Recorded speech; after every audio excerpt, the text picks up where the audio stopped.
Olá, hoje, terça-feira, 31 de maio. Vamos conferir os destaques desta edição. Sessão solene no Legislativo Paulista comemorou o Dia da Cavalaria. Candidatos a prefeito e vereador têm dúvidas sobre as novas regras da disputa do pleito eleitoral. A partir de agora, no Jornal da Assembleia.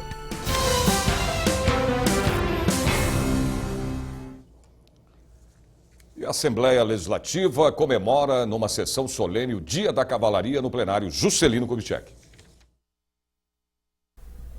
A solenidade foi presidida pelo deputado Coronel Camilo. A cavalaria é a polícia montada que pode atuar tanto de forma ostensiva quanto defensiva na preservação da ordem pública e é subdividida em 4 unidades espalhadas pelo Estado. Chamada de Regimento de Polícia Montada 9 de Julho, realiza ainda trabalhos comunitários e de assistência social. Primeiro, o agradecimento ao nosso deputado, Coronel Camilo, nosso eterno comandante. Com muita satisfação, estamos sendo homenageados aqui.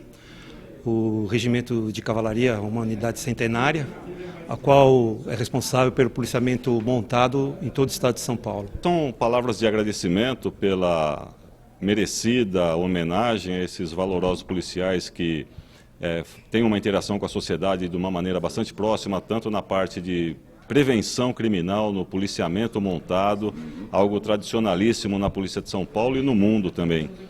O Regimento da Polícia Montada 9 de Julho é uma das mais tradicionais unidades da Polícia Militar do Estado de São Paulo e conta com a colaboração de pessoas engajadas no bem-estar do ser humano. Quero dar os parabéns à Cavalaria por mais esse aniversário e desse importantíssimo trabalho que eles desenvolvem. 10 de maio é a data que comemora o Dia da Cavalaria em todo o Brasil. Durante a solenidade, foram entregues diplomas pelos relevantes serviços prestados a São Paulo, à Secretaria Pública e o Regimento de Polícia Montada 9 de Julho. Para mim é um motivo de satisfação.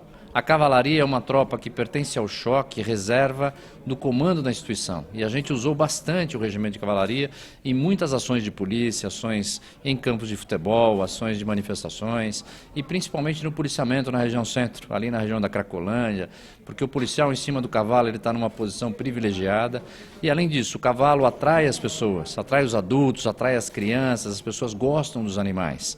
E por fim, a Cavalaria para mim representa a tradição. Quando foi fundada a Força Pública, lá atrás, eram 130 de 31, eram 100 de infantaria e 30 da arma de cavalaria já. Isso vem ao longo dos anos. É um símbolo histórico de São Paulo e mostra que nós devemos cultivar as tradições, os valores e ela não tem nenhuma incompatibilidade com a modernidade atual. Parabéns à nossa cavalaria e existe sempre uma frase que é sempre usada que eu vou repetir aqui a todos os nossos cavalarianos de São Paulo. Sempre haverá uma cavalaria. A Comissão do Meio Ambiente e Desenvolvimento Sustentável está promovendo neste momento uma audiência pública para discutir a implantação de um aterro sanitário no Rio Ribeirão do Colégio, no município de Araçariguama. Eu vou conversar agora ao vivo com a repórter Priscila Silvério, que tem mais informações para a gente sobre a construção desse aterro. Priscila, como é que está essa discussão aí nessa audiência pública?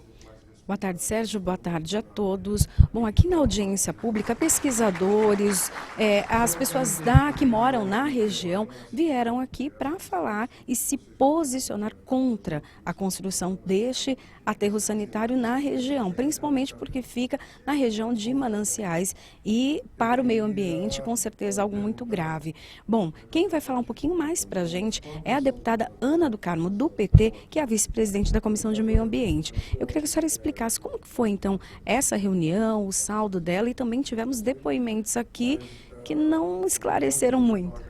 Pois é, então, eu quero começar aqui agradecendo o presidente da comissão, o Roberto Trípoli, que logo de pronto atendeu a solicitação da Ana do Carmo.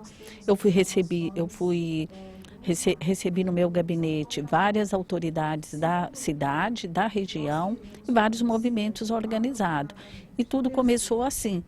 E a gente, nesse debate todo aqui, os esclarecimentos da CETESB e da Sabesp até agora não foi suficiente para que a gente compreendesse a construção desse aterro logo em Araçariguama, numa área de APP, numa área que tem muitas nascentes e que vão acabar com todas e de uma forma muito mal discutida com a população, né?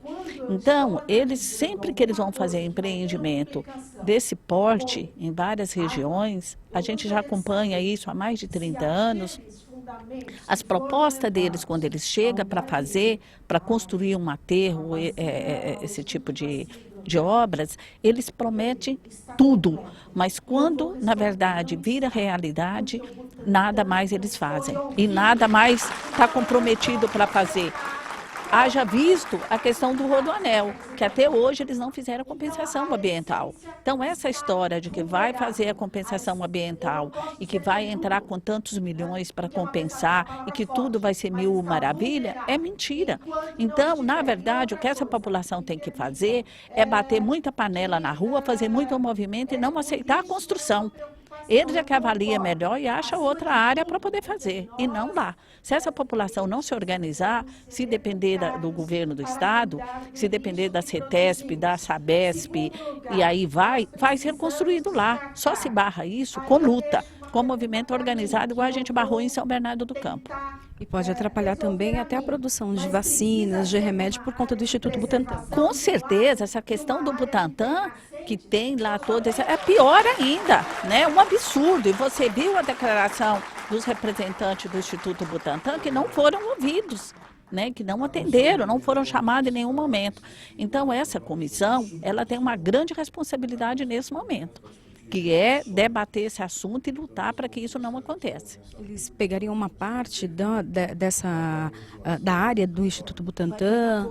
Vai pegar toda a área do Instituto Butantan. Eles têm que sacrificar 800 animais que produzem esse material para eles. E, na verdade, é assim, para recuperar, a representante falou ali, a doutora, que no mínimo é 5 anos. Isso se tudo der certo, não tiver nenhum imprevisto. Então é muito difícil. Ok, muito obrigada, deputada. Bom, essa reunião, ela acaba logo mais, agora no comecinho da tarde, e a programação, a matéria completa, com todos os depoimentos, você acompanha amanhã no Jornal da TV Assembleia. Sérgio. Obrigado, Priscila. Agora imagina, né? O mundo inteiro já tem problemas com água, imagina 5 nascentes desse rio serem prejudicados para a construção de um aterro sanitário. Pode muito bem ser construído em outro local no município, né? Há 5 meses das eleições municipais de 2016, muitos candidatos a prefeito e vereador têm dúvidas sobre as regras da disputa no pleito eleitoral. O meio político está atento às mudanças na legislação eleitoral introduzidas nos últimos anos, e que não são poucas. Por exemplo, o horário eleitoral gratuito no rádio e na TV foi reduzido de 45 para 35 dias de exibição. A limitação do financiamento empresarial a partidos políticos tende a baratear as campanhas. Só poderá participar de debate eleitoral na TV o candidato de partido com mais de 9 representantes na Câmara Federal. Na verdade, a gente tem que descobrir novas formas, já que muitas coisas foram proibidas.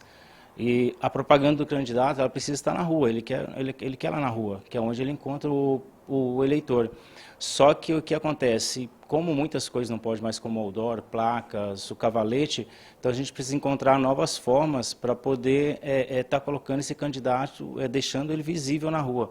Então esse é o interesse, saber isso eu posso ou isso eu não posso. A Assembleia Legislativa de São Paulo está realizando uma série de seminários para orientar partidos e políticos em relação às alterações na legislação eleitoral. Uma iniciativa da mesa diretora da Casa.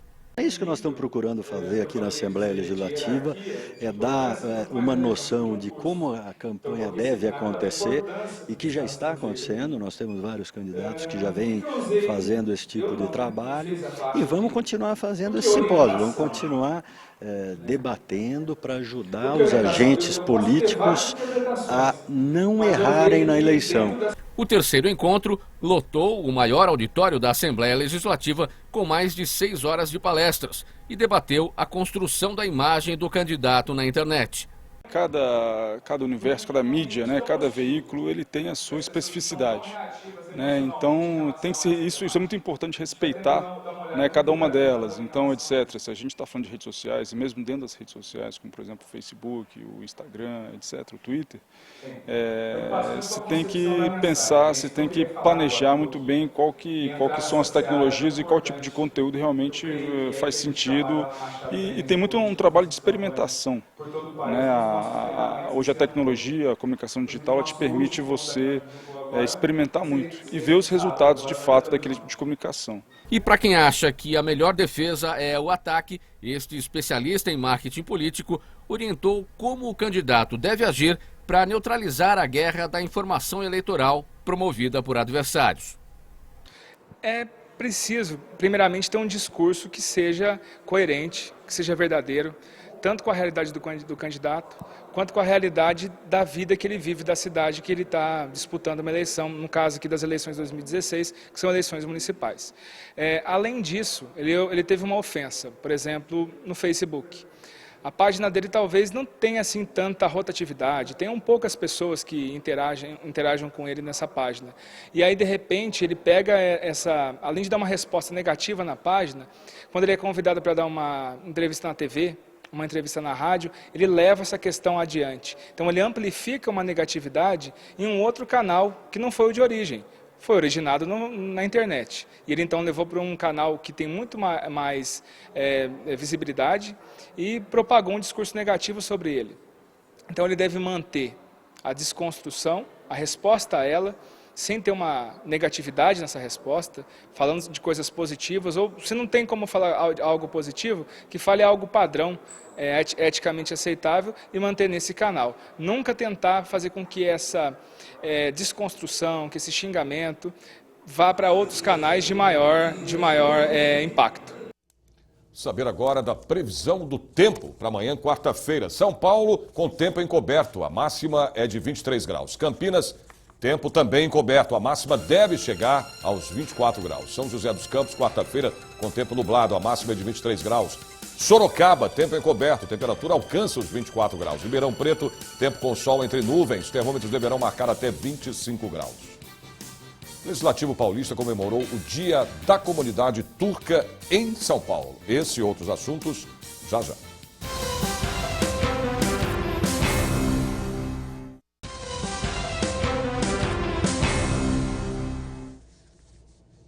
Orçamento 2017. A Comissão de Finanças, Orçamento e Planejamento da Assembleia está ouvindo as demandas locais e debatendo com a sociedade o orçamento do Estado para 2017. O repórter Jorge Machado vem acompanhando essas reuniões. Vamos conferir agora na reportagem. O deputado Teonílio Barba, do PT, presidiu a 7ª audiência pública do Orçamento 2017, que é uma realização da Comissão de Finanças, Orçamento e Planejamento da Assembleia Legislativa do Estado de São Paulo. Aqui, saúde, educação e segurança pública foram as prioridades apontadas, deputado. Não é muito diferente de outras cidades aqui da região metropolitana de São Paulo, né? É o que nós temos encontrado em todas as audiências públicas, nas 20 regiões e também na da capital, sempre é o mesmo problema, é saúde, educação, né, e segurança pública. Isso em função do quê? Em função de cortes de investimento que o governo do estado fez, em função da demanda que a mídia, a grande mídia coloca que tem que cortar nas áreas sociais, que é onde são verbas carimbadas, verbas obrigatórias, verbas vinculadas. Então a população tem que participar muito desse debate, porque nós não podemos deixar acontecer, acabar com essas verbas obrigatórias.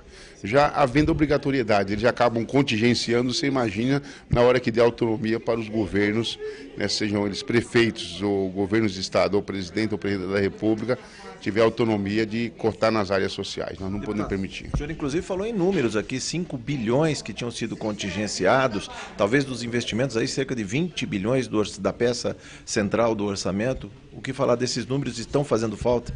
Nos últimos 5 anos, de todos os orçamentos, foram cortados 20 bilhões. E nesse último ano foi cortado 5 bilhões, né, de investimento nas regiões. Então é um dinheiro que faz muita falta, né? Por exemplo, a região aqui de Osasco é uma região importante, onde nós tivemos 9 oradores inscritos, mulheres e homens, participando, discutindo a demanda da região, falando do hospital de Osasco, falando dos problemas regionais aqui, né, que está interligado todas as cidades. Imagina se tivesse 5 bilhões para investir nessa região. com certeza os problemas seriam menores. Então, é importante que o povo paulista, né, e paulistano saibam disso. Muito obrigado, deputado Barba. Vamos ouvir também o deputado Marcos Martins, do PT, que é da cidade de Osasco. Deputado, o senhor fez uma série de reivindicações aqui, inclusive falando da questão de mobilidade, melhoria na estação Osasco da CPTM, também a questão do hospital regional e a construção do fórum. São demandas reprimidas de outros orçamentos, não são? De muitos anos. Do fórum deve ter em torno de 20 anos que já deveria ter sido construído esse fórum. E continua pendente, sem concluir. Então são demandas que se repetem e nós esperamos que, ver se agora alguma coisa se faz. Porque uma das coisas que a população não se anima muito, porque não acredita. Não acredita que vá se cumprir nesses orçamentos, que o Estado vai cumprir aquilo que tem de cumprir. Por exemplo, emendas de deputados, que o governo do Estado não está pagando, literalmente, não paga as emendas que são para os municípios, para as cidades. E agora tem as demandas pendentes. Essa da estação de trem aqui, ficou pendente, ele veio, inaugurou, e ficou faltando a escada rolante de saída, uma quantidade enorme de pessoas que utilizam a estação. E assim vale para outras estações aqui para baixo também, das cidades vizinhas. E nós temos problema do acesso também. Da Castelo Branco, nós temos um outro problema sério, que o Estado precisa resolver, o problema do acesso às cidades da região. São várias demandas que ainda não foram cumpridas. Nós podemos ter alguma esperança? Mas vamos cobrar, continuar cobrando. Água mole em pedra dura, um dia fura, né? Muito obrigado. Esse é o deputado Marcos Martins, do PT. Lembrando que pela manhã foi realizada a 6ª audiência pública na Câmara Municipal de São José dos Campos, representando a região metropolitana do Vale do Paraíba, que inclui também o Litoral Norte e Serra da Mantiqueira. Cerca de 100 pessoas participaram daquela audiência pública, inclusive houve um ato de protesto contra a cultura do estupro. Lá também foram apontadas como prioritárias a saúde, a educação e a segurança pública. A Assembleia Legislativa comemora o Dia da Comunidade Turca em São Paulo. A data foi instituída por lei, por iniciativa do deputado Carlão Pignatari, do PSDB. Uma comunidade pequena, cerca de 500 famílias no Brasil, 300 no estado de São Paulo. Na Turquia, a maioria da população, cerca de 95%, é muçulmana sunita. O restante são cristãos, judeus e de outras denominações. Um povo que não sofre conflitos com diferenças religiosas. Receptivo, também não teve dificuldades de se adaptar ao Brasil. O Brasil tem uma harmonia muito grande de vivência de vários grupos diferentes que migraram para o Brasil, os europeus de vários países da Europa, da África teve uma imigração, da parte do Oriente Médio teve os libaneses, sírios, às vezes confunde com os turcos. E então aqui nós estamos vendo uma harmonia de cristãos, judeus, muçulmanos vivendo junto e não tendo nenhum conflito religioso. O Dia da Comunidade Turca no estado de São Paulo, comemorado em 29 de maio, foi instituído por lei por iniciativa do deputado Carlão Pignatari, do PSDB. Que hoje é um dia muito especial para todos nós. Apenas 400 famílias turcas aqui em São Paulo, mas que com certeza fazem uma diferença muito grande, trazendo para cá as suas frutas, trazendo para cá a sua tecnologia de novos negócios, trazendo para cá pedras que a Turquia tem de muita competência. Então eu acho que isso é importante para todos nós brasileiros. Recebemos sempre de braços muito abertos, né, com muito carinho, com muito amor, essas pessoas que erradicaram para o nosso país, né, se radicaram aqui e construindo aqui novas vidas. Então, parabéns a todos. E é um dia muito especial para a Assembleia Legislativa de São Paulo. E esse dia hoje sendo comemorado pelo presidente Fernando Capês para toda a Assembleia Legislativa de São Paulo. A iniciativa das comemorações do Dia da Comunidade Turca no estado de São Paulo é do presidente da Assembleia Legislativa, deputado Fernando Capês, e do Centro Cultural Brasil-Turquia. Em uma abordagem multicultural de 2.000 anos de história, os visitantes poderão apreciar quadros que exibem cenas dos séculos XV, XVI e XIX, além de fotografias de Istambul, principal cidade do país, juntamente com sua capital. A comemoração no Parlamento Paulista é de iniciativa do presidente da Assembleia Legislativa, deputado Fernando Capês, e do Centro Cultural Brasil-Turquia. Primeiro que a comunidade turca se sinta em São Paulo como se estivesse em sua casa. Nós queremos que venha aumentar o intercâmbio, que venha um número maior de pessoas daquele país para o Brasil, que nós possamos fortalecer o intercâmbio. A Turquia é um país desenvolvido, de alta tecnologia, que consegue conciliar a questão religiosa com a liberdade de expressão e de manifestação. Portanto, nós estamos muito satisfeitos de estar aqui e poder incrementar esses laços. A Assembleia Legislativa, que é a casa de todos os paulistas, é a casa de todos aqueles que moram no estado de São Paulo. Portanto, bem-vinda a comunidade turca a São Paulo. Em uma abordagem multicultural de 2000 anos de história, os visitantes poderão apreciar quadros que exibem cenas dos séculos XV, XVI e XIX, além de fotografias de Istambul, principal cidade do país, juntamente com sua capital. Nós estamos aqui praticamente com representantes de todas as instituições, importantes instituições de iniciativas turcas, chamamos turco-brasileiras também. Nós temos uma grande presença aqui, inclusive com descendentes de outros países vizinhos da Turquia, chamados turcos. Nós temos uma grande importância para a população, para a economia brasileira e para a formação da população brasileira. E o estado de São Paulo, no caso, é mais cosmopolita, mais diversa e onde abriga mais justamente descendentes da região da Turquia. Por isso, é muito significativa essa homenagem, essa lei, justamente com a iniciativa do Kalan Pinatari, presidente propriamente sendo o anfitrião do evento.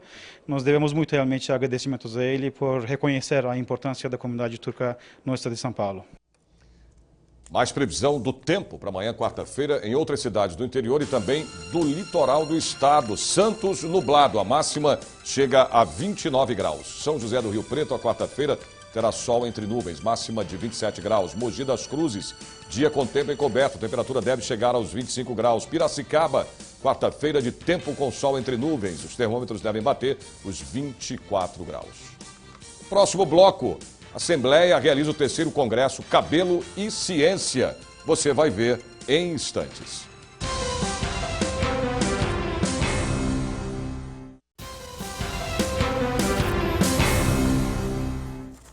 Terceiro Congresso Cabelo e Ciência, Cosméticos Capilares Veganos, é realizado no auditório Paulo Kobayashi, aqui da Assembleia Legislativa.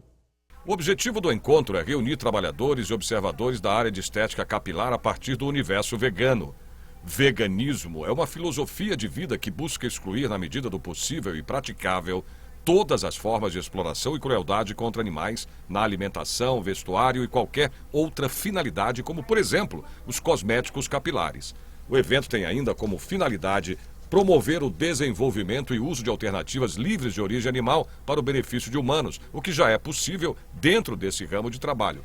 Hoje a gente tem um mercado amplo e a gente consegue combater, né, a Inoar engajada nessa causa, entrando nesse mercado. Então, ao meu ver, realmente a tendência é a gente ter todos os produtos, né, com veganos. O congresso teve a participação de palestrantes que falaram sobre a eficácia dos produtos que não são testados e nem de origem animal, como a blogueira Nicole Make, vegetariana, maquiadora e cabeleireira. Para mim foi mais fácil me tornar o blog se tornar o maior blog de beleza vegana e cruelty free, porque ele já tinha o blog, né? Eu já falava sobre maquiagem. Só que agora, quando eu descobri sobre os testes em animais e sobre os ingredientes de origem animal que levam os cosméticos, eu mudei completamente a minha vida. E não somente com os cosméticos, mas a minha alimentação, o meu modo de ver a vida e a maneira que eu faço isso no meu dia a dia. Não, eu não como carne, eu não como queijo, não tomo leite, não como os ovos. As minhas maquiagens são cruelty free, ou seja, sem testes de animais, e também veganas, sem testes de animais e sem ingredientes de origem animal. E isso muda a vida de qualquer um. Hoje não basta somente saber do que um produto é feito. O consumidor quer saber toda a cadeia de produção, desde sua origem, e muitos já não toleram nenhum tipo de abuso contra animais, como explica a fundadora da Inoar. A Inoar já colocou o pé nesse nicho de mercado, que é um mercado muito especial, porque são pessoas voltadas para a luta contra testes de animais, crueldades contra os animais. A Inoar tem uma postura muito firme, nós somos totalmente contra testes de animais. Eu creio que isso é um grande passo, porque hoje as mulheres, as pessoas, elas estão muito mais bem informadas com a globalização, o avanço da tecnologia. Então as pessoas começam a ler os rótulos e começam a querer saber o que tem aqui dentro, o que eu estou usando. E também se interessam em saber quem está fazendo. A cadeia produtiva, de onde vem esse produto? Está vindo da onde? Por exemplo, nós usamos, ou então os nossos fornecedores de matérias-primas usam mão de obra escrava, mão de obra infantil, tudo isso nós somos contra. E eu digo para você que a Inoar, a partir desse ano, ela entra como um ativista no Brasil e no resto do mundo. Uma empresa nacional ativista, militante mesmo, pela causa dos animais. Previsão do tempo para amanhã, quarta-feira, em outras cidades do interior do estado. Franca com tempo encoberto, a máxima chega aos 24 graus. Bauru, tempo nublado, temperatura máxima chega também aos 24 graus. Limeira, tempo encoberto, a máxima é de 25 graus. Marília, quarta-feira terá tempo com sol entre nuvens, a máxima chega aos 26 graus. O Jornal da Assembleia de hoje termina aqui, mas você pode acompanhar toda a programação da TV Assembleia SP através do portal, que é o al.sp.gov.br. A gente se vê de novo amanhã a partir do meio-dia. Até lá.